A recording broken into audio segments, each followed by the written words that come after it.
من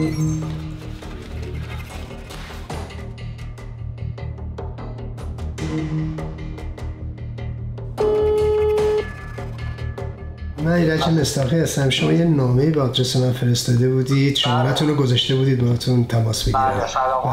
خیلی ممنون، مرسی. اون بخش دستگیری ایشون رو شما مطمئنی رو؟ آره، همونجور که تو قول میدی که اینو بیاریش اینجا.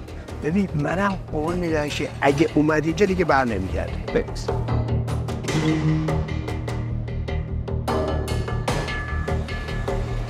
Tjena Marcus, har du några nyheter?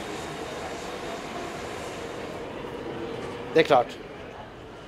Tack så mycket. Hej. Hej. Taskigt shot. En 58-årig iranier häktades idag i Stockholms tingsrätt misstänkt för folkrättsbrott. Mannen ska ha varit med och mördat omkring 4 000 personer i Iran sommaren 1988. اتهام منو بگید اینو جواب بده. Du är misstänkt för ett brott som har begåtts på Gohardashfängelset. من خبر از زندان گوهردشت ندارم.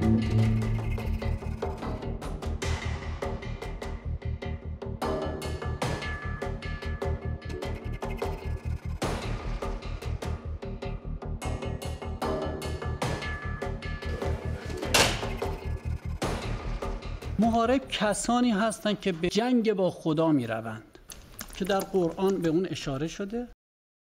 حکمشون هم اعدامه. Och så varför ska de ha ögonbilder när de går ut från avdelningen då? این چشم‌های ناپاک نباید دیگه همه جا رو ببینن.